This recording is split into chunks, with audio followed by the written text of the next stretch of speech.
paths. I'd like to welcome especially guests and welcome again those who have visited us before.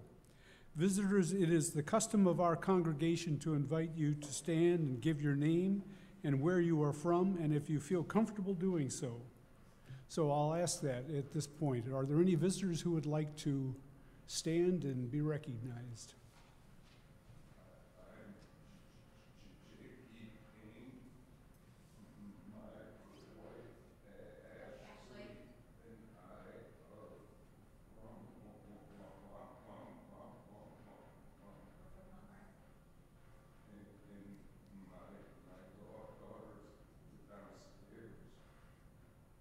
Welcome.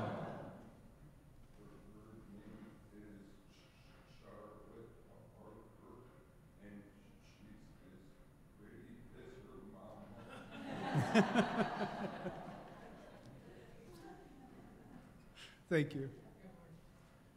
I'd like to introduce Linda Riva, long-time family friend, and our daughter Lisa, who's visiting us. Welcome. We welcome everyone to visiting us today, and please join us after the service for the coffee hour, and this will be a special one. We would love to have a chance to get to know you better. Our minister, Reverend Tom Capel, and our Congregational Life Coordinator, Mary Law, and all of our members are eager to meet you. Please feel free to approach anyone with the green cup with any question you might have. Our service can be heard outside the glass doors at the back of the sanctuary should anyone feel the need to leave the service for any reason. There are chairs provided for your convenience. Please refer to the order of service for any further announcements, and please silence all electronic devices. Thank you.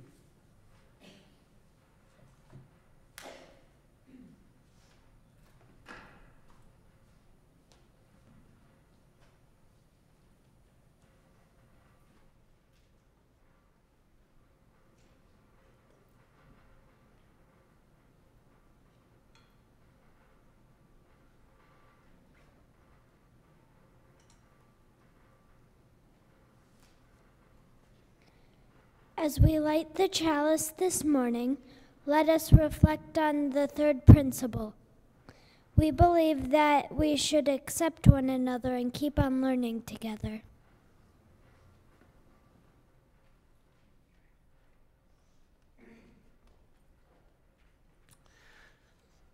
All the music that you are about to sing today was written and composed by Unitarian Universalists.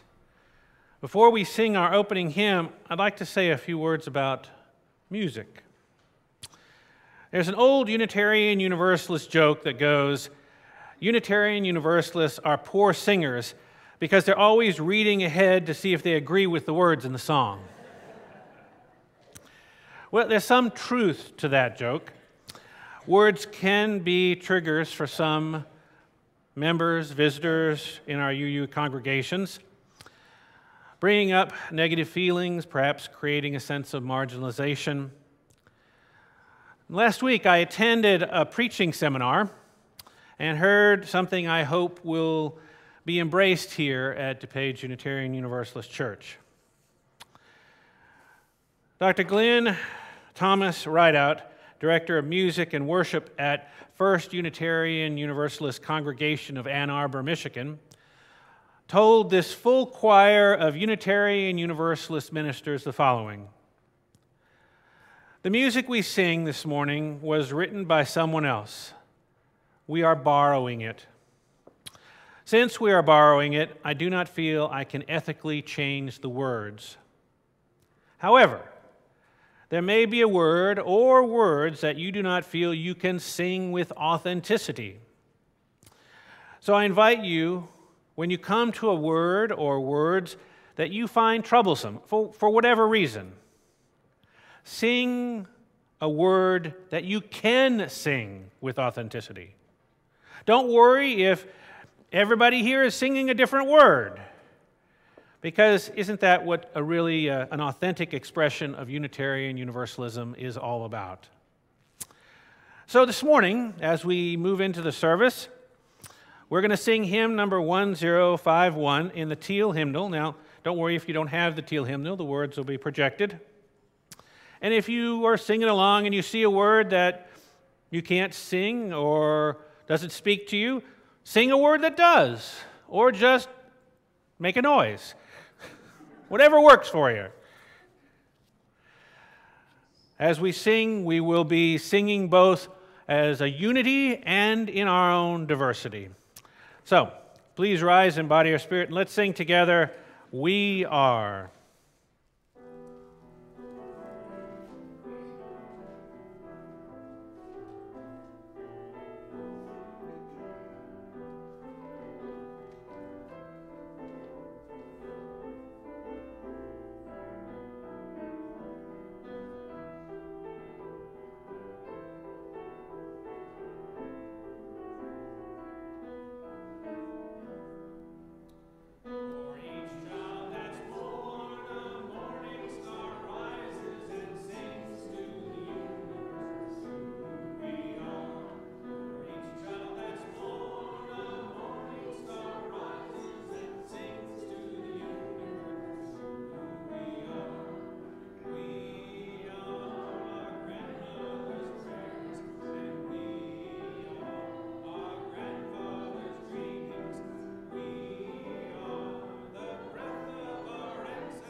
Good morning. I didn't say that before. I should have said that. I am Reverend Tom Kappa, the minister here at DuPage Unitarian Universalist Church. Today we will honor those who have milestone anniversaries and hear a few words from those members of our congregation as they express their thoughts about being a Unitarian Universalist and members of DuPage Unitarian Universalist Church. People have been joining this church for probably over 60 years now. Today we recognize some of those members who carried out the ministry of this church through their presence, their willingness to jump in when the need arises, offering their precious time, important skills and knowledge, donating their wisdom and creativity, sharing their enthusiasm and their financial resources. We celebrate with everyone anniversaries as members of DuPage Unitarian Universalist Church, but we're going to specifically recognize those with milestone anniversaries. So, Deb, if you would come forward and share with us the names of those people.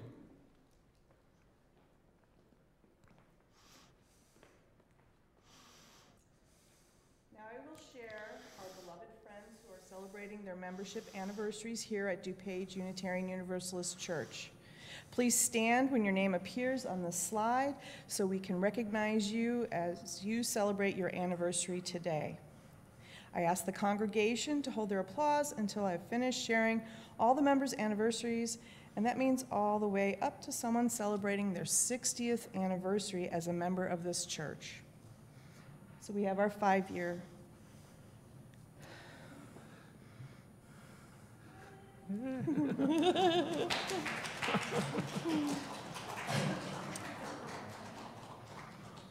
There'll be more people coming in the second. Oh, we have Babs and okay. And then our 10 years. Yeah, I believe they're all next service. 15 years.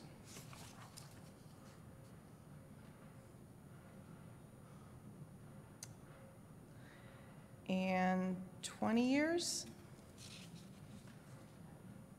Through our DRE. There we go. There you go. 25 years. Yay! Ellie. And 35 years. Oh, wait, did I miss that? I'm Missed the sorry. 30? 30 years. Holy cow. Okay. Then 35. Phil and Jan, yeah. 45 years, we have Ruth Barr. 50 years, Edna and Tom Groves, and Lorraine Keener. And 55 years, Betty Brubaker.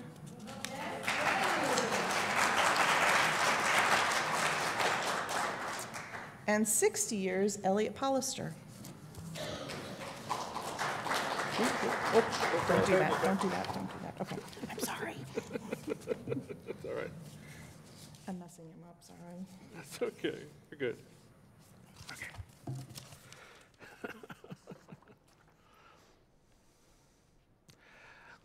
You have come here seeking meaning and fulfillment, following the paths that belief and reason have led you to.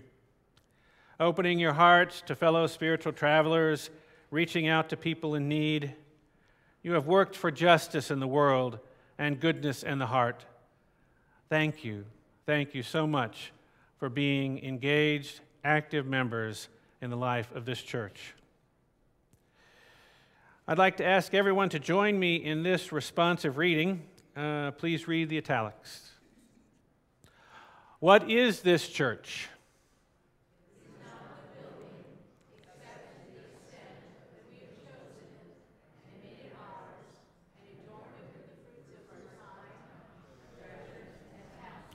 It's not the minister, except to the extent that we have called him, to inspire and guide our spiritual lives.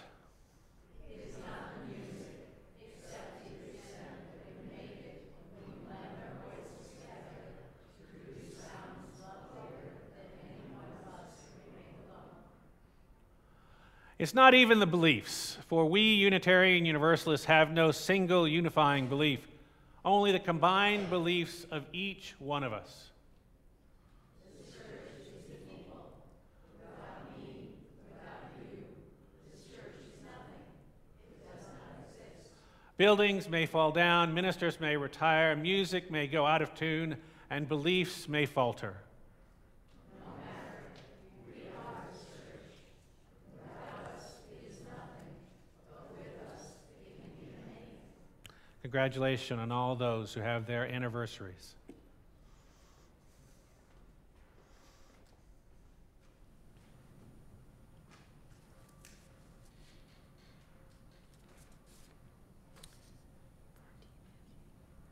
I invite you to rise in body or spirit and join me in saying our mission statement, which is printed in your order of service and projected to your left. And please remain up for our first hymn. We gather as an inclusive community to grow in character, mind, and spirit, and to transform the world toward fairness, love, and compassion. So, let's see. Please rise in body or spirit, and let us sing the first verse of hymn 1008 in the teal hymnal, When Our Heart is in a Holy Place. The words will be projected to your left.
It's his 5th anniversary. We'll share some of his thoughts about being a Unitarian Universalist.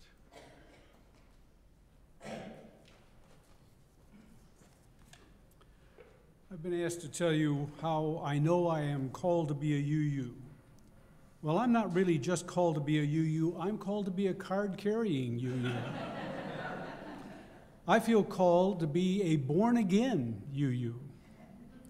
Now, you might be asking yourself how someone could be a born-again UU. I call myself a born-again UU because I have seen the wisdom and, for me, the truth in the UU 7 principles. And I have a clear idea of what those 7 principles, what that term means, and the term right relationship, and what that means to me. So here's the thing. I know that I have inherent worth and dignity. I was born with that. Nobody gave it to me. I was born in this planet, this age, this universe, and I know that I have the opportunity to make out of life as much as I can. So really, there's never been a time when somebody had to say he has inherent worth and dignity. And I know you all have inherent worth and dignity. People out there on I-88 whizzing past us have inherent worth and dignity.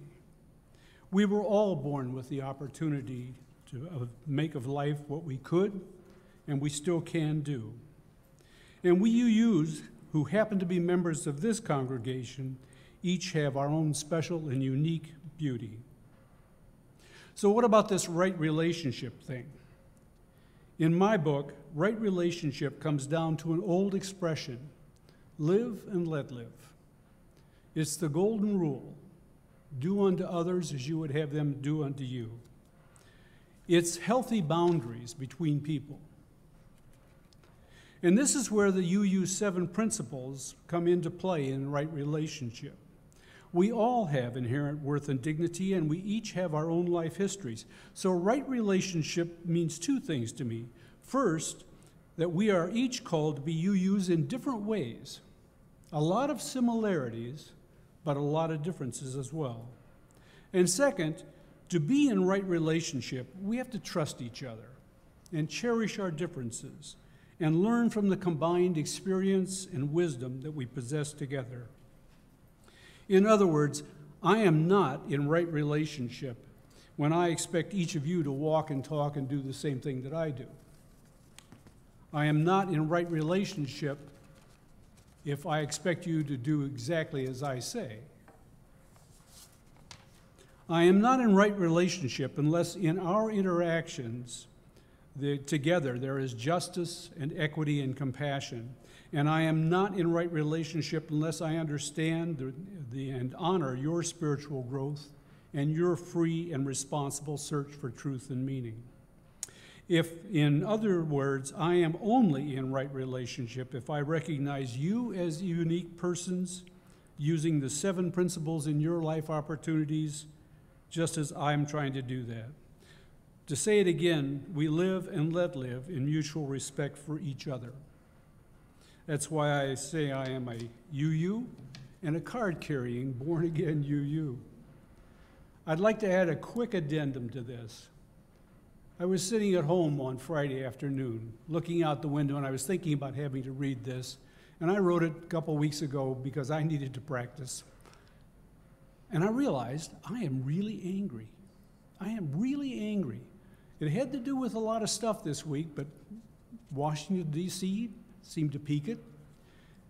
And I realized I have a long way to go before knowing these 7 UU principles and living them actually work for me. So I thought that I ought to confess that in the midst of this. Thank you.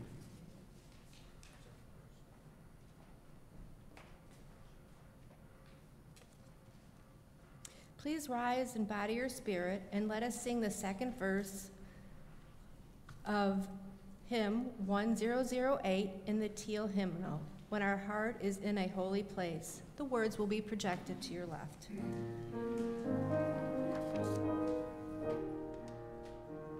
When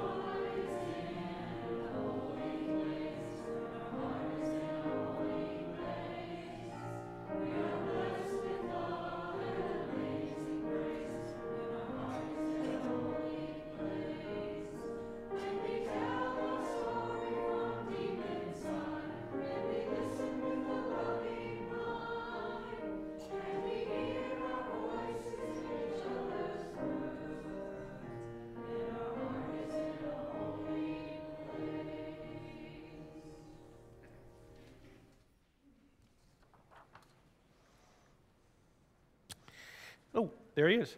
I was going to say. Neil Lickman will now come up and introduce Edna and Tom Groves, who've been members for 50 years here at DUC. He will share some of his thoughts and feelings about their contribution to our church.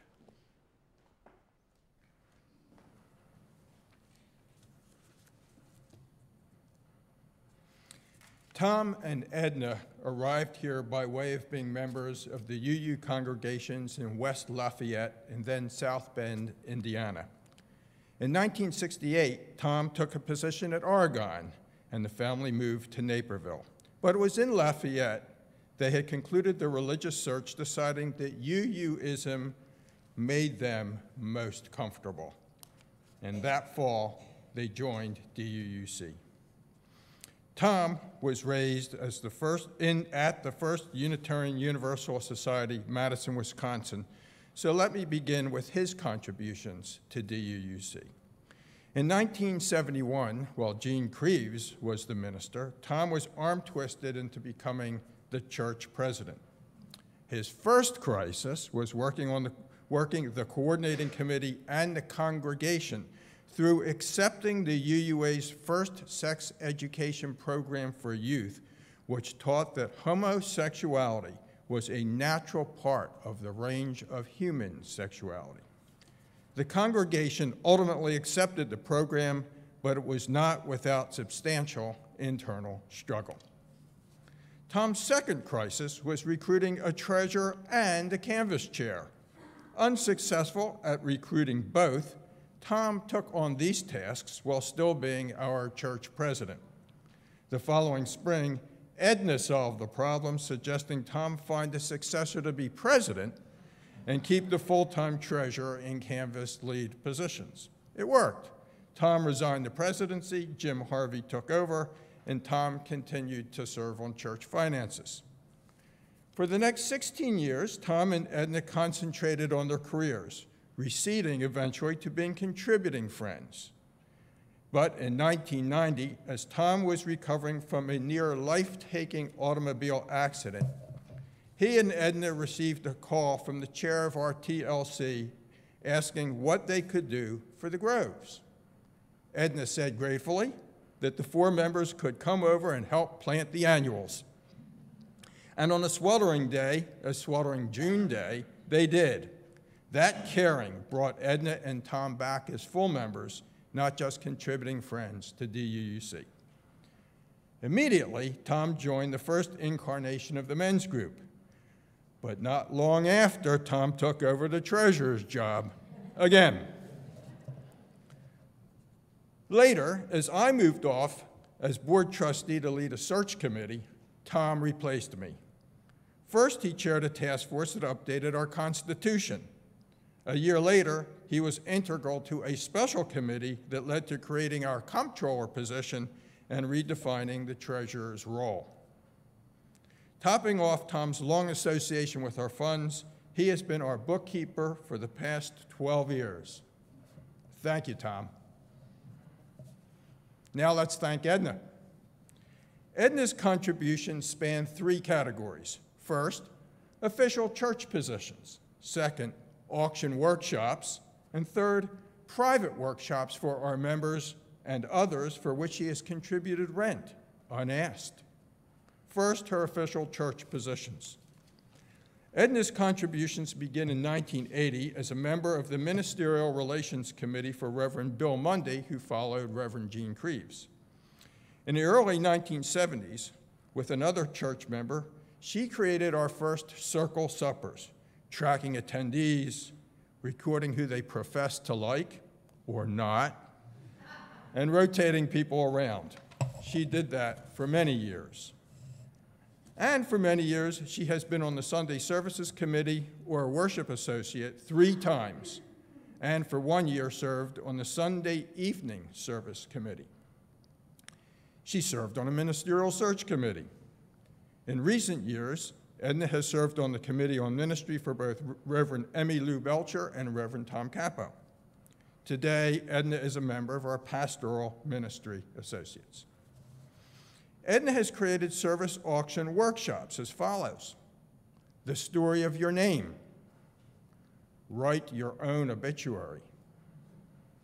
Being Mortal, based on Atul Gawande's book, and Becoming an Elder, which had 17 signups, all of whom completed the workshop, a workshop designed for someone to write the eulogy they'd like given at their own memorial service. And as it turns out, tragically, after our own Mike Fleischer died unexpectedly, his self-written eulogy was read at his memorial service. Those of you who have been successfully on her mustard for several years may know her as our mustard maven.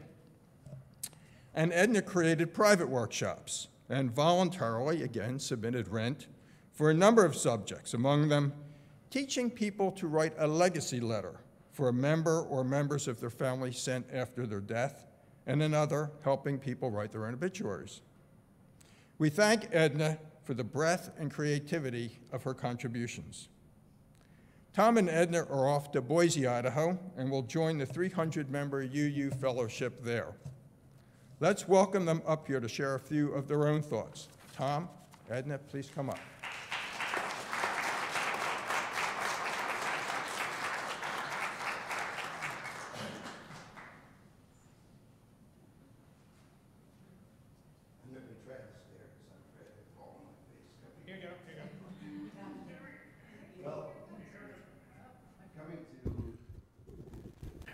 We recorded. Driving to church this morning, a couple thoughts occurred to me. First was a story that my father used to tell about the town vagrant who, after some particularly offensive transgression, was tarred and feathered and being rode out of town on a rail. Somebody in the crowd called to him and asked if he had any words. And he said, "Well, it's a beautiful day, but I could do without all the special attention." Other thoughts, 50 years is a long time, and there are not too many of us left from back then, but it gives me great joy to recognize Betty Brubaker and her son, John. 50 years ago, John was a little tyke running around during coffee, getting underfoot after the service. But some things don't seem to ever change. The mention of my connection and of Treasure, you know, in the early 70s when we came here, the sanctuary had just recently been finished. Today we call it the Learning Center. And Gene Creeves was the minister. We had that sanctuary, and we were struggling to pay off the mortgage. And in 1990, when we came back, Kendall Gibbons was the minister. We had now Creeves Hall, and we were struggling to pay off the mortgage. Today, Tom Capo's the minister. We have the new sanctuary, and we're struggling to pay off the mortgage. But seriously, over all that time, this church has been our community. It's been where we were known, where we had friends, and we could always count on people to support us in times of need. The story Neil told about the 4 church members in our backyard that sweltering day in June planning the annuals may not seem like much, but it really was huge at the time. Meant everything to us. So I just want to thank you all for having been our good friends, loyal church members, and people we could always count on to help us in times of need. I will never forget your kindness and your generosity. Thank you. I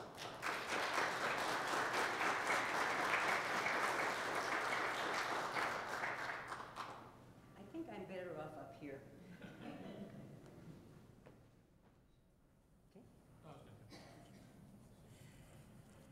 So we sang the song about the stories inside, and I'm going to say a little bit about the story that I carry as a member of this church.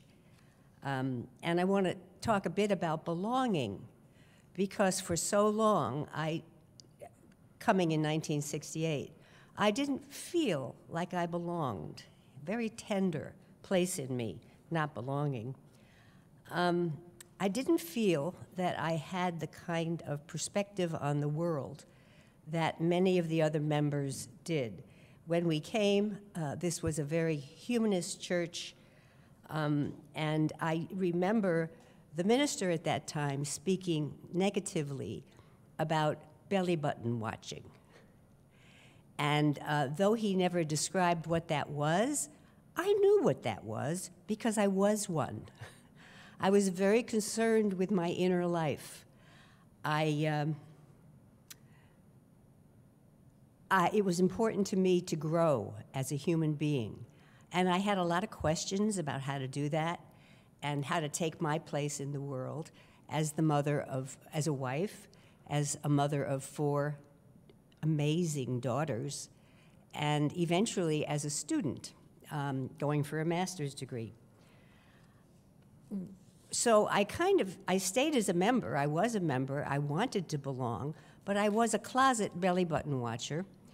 And as someone becoming a psychotherapist, I was encouraged in my studies at George Williams to do exactly that, to watch my insides, to pay attention to what I was feeling as well as what I was thinking. And the ethos was anything that made me more self-aware and helped me to grow was going to be useful to me as an eventual psychotherapist. So it was exactly the opposite of the value, at least it seemed so to me at the time, the values that I was being exposed to here. So I didn't feel that I belonged, although we continued to belong, and I longed to belong in the way that I wanted to. Well, that was in the mix in 1982 when we resigned our membership and continued as pledging friends. And we were questioning a lot of things about how we were living. And though we continued to pledge, it's a point of honor for both of us that we pledged here all the years we have been connected to this church. Most of it as members, and some of it when we were pledging friends. And we were coming now and then, one or both of us, during that 8-year period, before Tom's accident, when this shockingly wonderful offer to help came from 4 people: Carol Ambergy, who was here then and was chair of the committee, Robin Spreetsma, Lorraine Keener, who's 65? Which was, yeah, years 2, a 65-year-old member, 65-term member. And who else, Tom? Lois Schnitzlein, who's not with us here anymore. She's up in Wisconsin as far as we know. And we began to come back after that wonderful gift to us in 1990 of help. Kendall Gibbons was now minister, and we began to get a sense of changing here. Things were changing, and they were changing in ways that were a rather glorious mix of different kinds of points of view. And increasingly, all points of view were welcomed, or there was a space for them. And I began to know that now there was going to be a space for me too. And so it was. And so it happened. And in 1998, when Jonathan Reich came for that 1 year, he started the Jewish Awareness, or the Jewish Heritage Awareness Group. And that gave me something, because I'm Jewish, a place to identify what I am in my blood and bone marrow, a place to be that here. And I didn't know how important it was to me until I had it. And then I knew. So that began to enrich my sense of belonging here. And so did the enlarging points of view about what it means to be human, and a growing human, and a conscientious human in the world here. It was all happening here. And it was wonderful. It was just wonderful. I could belong, and I could be proud of what we stood for, and proud of the community that we birthed, and the work in the world that we do. Last week, Sue Gately, in representing PMA, quoted the Dalai Lama saying, "Wherever you have friends, that's your country. Wherever you receive love, that's your home." You are my country, and you have become my home, and we have to pull up stakes now and go somewhere else.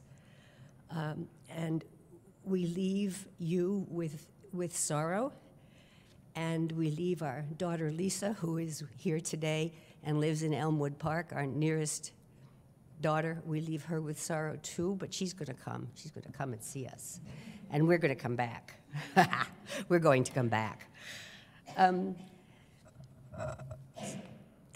yet there's an excitement about what new possibilities there could be for us, and there is a UU fellowship in Boise, which is very active, and we'll have a look. Right. So I want to quote Natalie Goldberg. She writes, "Whether we know it or not, we transmit the presence of everyone we have ever known, as though by being in each other's presence, we exchange ourselves. We pass on some of our life force, and then we go on carrying that other person in our body, not unlike springtime, when certain plants in fields we walk through attach their seeds in the form of small burrs to our socks, our pants, our caps, as if to say, go on, take us with you, carry us to root in another place. This is why it's important who we become," she finishes, "because we pass it on." So you will go with us as little burrs in our clothing, in our souls, in our hearts. We take you with, and we leave some of ourselves here too. And thank you for acknowledging our long membership in this church. And thanks, Neil, for the interviews you did so that you could stand up and introduce us.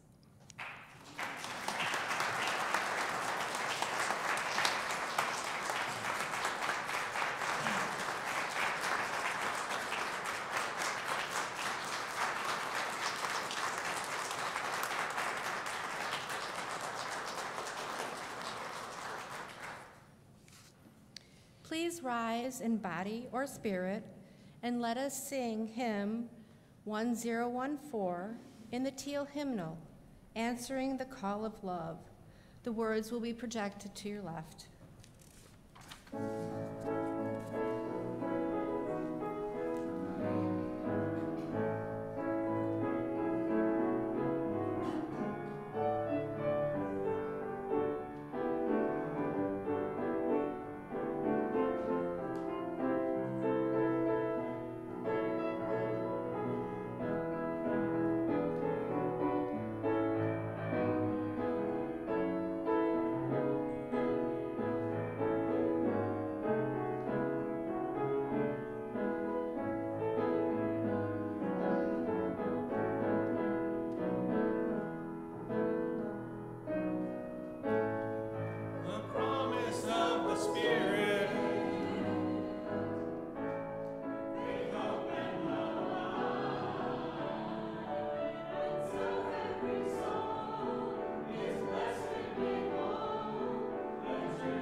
Love is the doctrine of this church.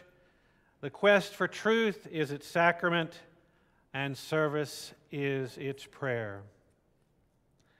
When I first walked into a Unitarian Universalist church in the fall of 1979, this was the affirmation that the members of First Jefferson Unitarian Universalist Church said at the beginning of every service.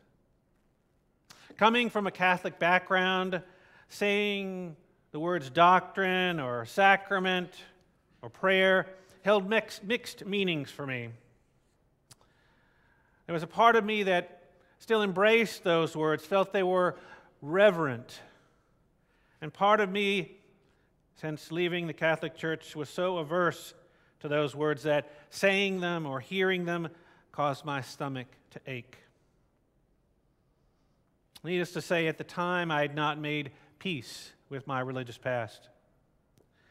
But over time, in the safe spaces of Unitarian Universalist churches, I was able to redefine those words for myself so that they now hold a different meaning, a meaning that allows me to say and hear those words without pain and with a sense of reverence. To me, being a Unitarian Universalist has always meant being part of a Unitarian Universalist church. Being in a place that acknowledged that my religious past and my religious present could fit together, and yet who I was as a religious person was not static. That it could evolve over time as I had different experiences and as my belief system evolved. And Unitarian Universalism has evolved. It started as a Christian faith, a liberal Christian faith, and it became more of a humanist faith. Eventually, today, in past, 30 or 40 years, has become more intentionally a pluralistic faith with people of all faith backgrounds part of our congregations. And it will continue to evolve. This church has also evolved. It started out as a dedicated group of humanists who, a year after they joined the American Humanist Association, joined the Unitarian Universalist Association.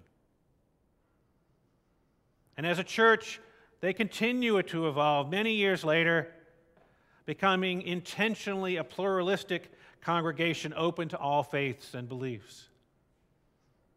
Another evolutionary growth. Being pluralistic, having people of all faiths, does create some tension. But there is creativity in that tension. There is wonder in that tension. There is growth in that tension. How can a humanist who doesn't believe in anything supernatural have a close relationship with a pagan who believes in a goddess? And how do they worship together?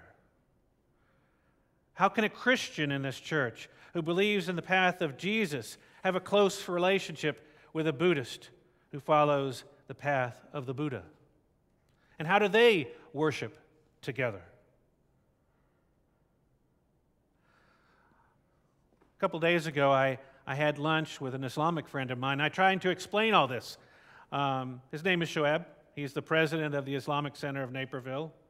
And I said, this is what we do here. We have, Christians and Buddhists and atheists and agnostics, and, we all get together and worship together, and we have groups together, and his head was unable to get around that. He just couldn't put his mind around that.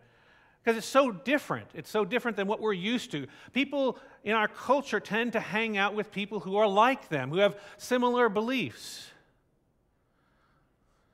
But here we have friends with people who are different than us And from that, we are enriched. You know, I used to carry around a card with our principles and purposes. Tom had one this morning, was showing it to us. And you can get those at the visitor's desk if you'd like. But as I try to explain what it is that we do here and what bonds us together, I do it a little differently now. I don't just hand them a card or try to remember what the 7 principles are, and I usually give 3 or 4. You know, I try to speak from my heart. And I start by sharing that people in this church, while they have different beliefs, they share certain core values. The inherent worth and dignity of every person, justice, compassion, justice, equity, and compassion in human relations. You know, our principles. But I don't have to say all the principles to get the sense to people that this is what's important to me. This is what binds us together, are these ideas of how we treat one another in the here and now. How we are in relationship, not just with each other, but with the world.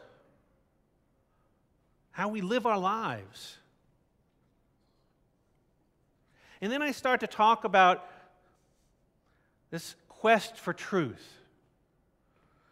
In other words, that each of us is on our own spiritual journey.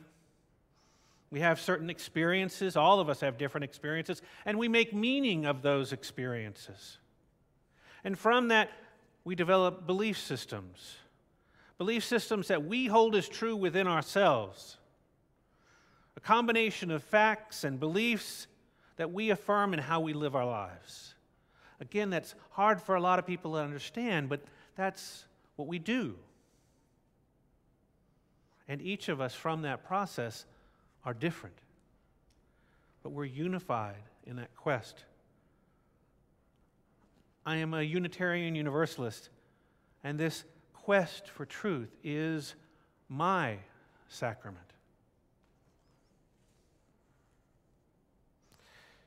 As I go on talking, and I know that when I'm talking with someone, I try not to generalize, because it's really hard to generalize when you're talking about people who are Unitarian Universalists. But I do feel safe in saying that the members of this church, and really all Unitarian Universalists, have an earnest wish that this world become more equitable, more just, more peaceful than it is now, anyway. And it needs to be better for particularly those people who are marginalized or oppressed or abused. So I get into talking about how our church and our faith is grounded in social justice and service work, trying to improve the world for everyone. All of us here live out our values and beliefs in different ways, all trying to treat others with dignity and respect.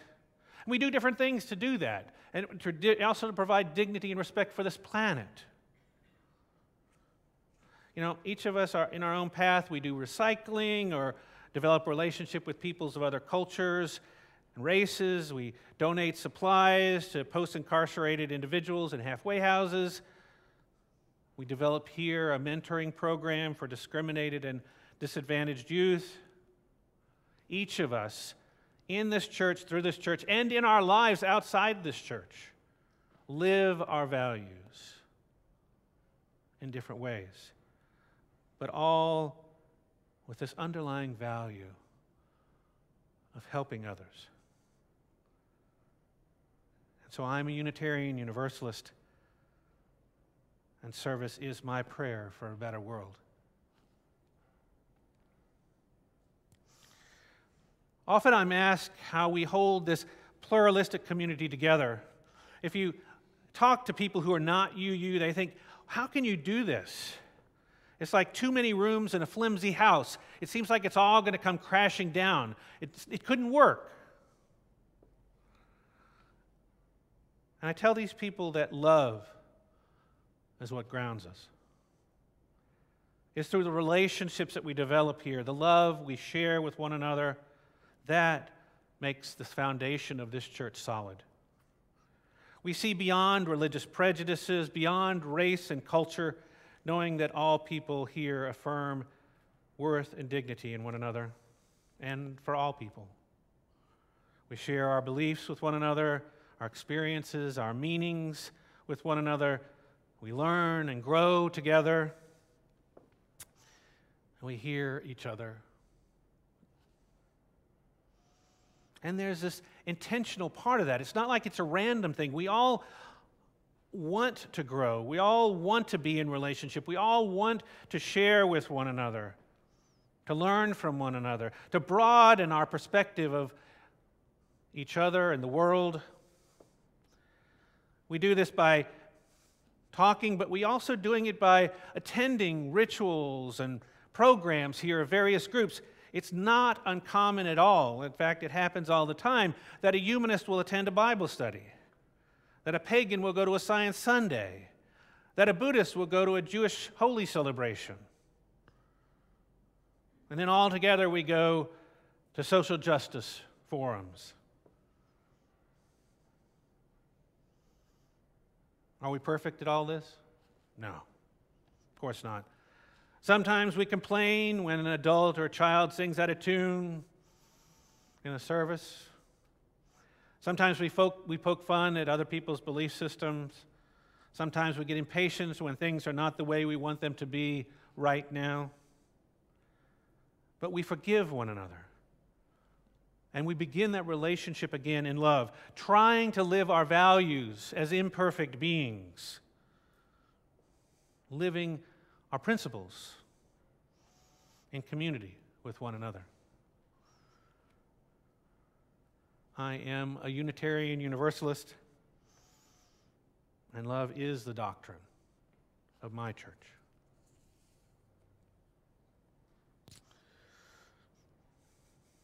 So when I think about how to talk about what it is to be a Unitarian Universalist with someone new here or with somebody outside this church, I come back to this. Love is the doctrine of this church. The quest for truth, its sacrament, and service is its prayer. It's been 40 years now since I heard this affirmation for the first time, and it still speaks to me. Maybe in a different way now, but it speaks to me about what it means to be Unitarian Universalist. Perhaps it even speaks to some of you. But I know being a Unitarian Universalist means different things to each of us. Thus, it is complicated to describe what being a Unitarian Universalist is to someone unfamiliar with our faith. I guess when you talk to somebody, and I hope you do, speak from your heart, speak from your experience.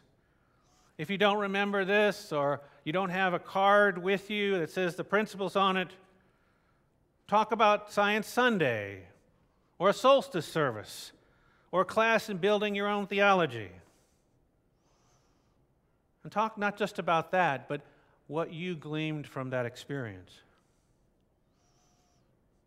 Talk about our prairie around the church that was recognized by the Conservation Foundation. Or talk about our labyrinth, or our styrofoam pickup, or our smile project. Whatever has touched you, talk about it and tell that person why it's important to you, what it means to you. Today you heard from others about what the church means to them. And you sung songs written and composed by Unitarian Universalists. Probably none of what you heard or sang matched exactly what you believe. And that's really okay. That's part of being a Unitarian Universalist. When you share with others here what being a Unitarian Universalist means to you, you stretch the walls of this church to add another room. And know that our foundation is strong enough to make many more rooms. Our walls are flexible enough to embrace all the people who find their home here. Our doors are wide open for you and for everyone.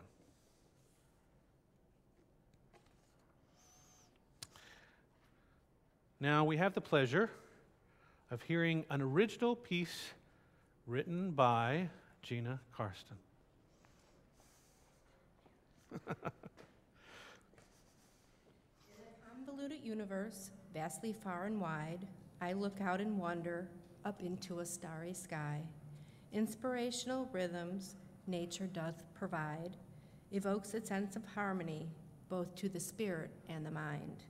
Transformed by a benevolent love and forces that create, thankful for Mother Earth and science I do not forsake, I challenge you to dig deep into the depths of your soul, find a loving kindness, include yourself most of all. Nourish internal compassion, do not cultivate bias or hate. Be guided by moralistic reason, let go, celebrate. Life is cyclical in nature, live in the here and now. Use your experiences, your wisdom, to flourish and strongly grow. As days pass into weeks, become years that quickly pass, knowledge and understanding have been established. Having peace and love, i.e. tranquility, is something to uphold. However, it takes a collective, individuals who challenge what's not right, an effervescent spirit to create and uphold all life. So remember who you are, as in both and I and we are Unitarian Universalists in all totality. This morning's offering for the work of this church will now be given and received.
And now we will extinguish our chalice, but let us carry its flame in our hearts, reminding us of our third principle, acceptance of one another and encouragement to spiritual growth.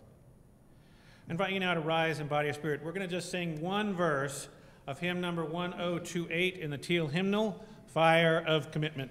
The words will be projected to your left.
Buildings may fall down, ministers may retire, music may go out of tune, and beliefs may falter. No matter. We are this church. Without us, it is nothing, but with us, it can be anything. Now, I invite you to turn around and greet those around you. Let us share the love of this community.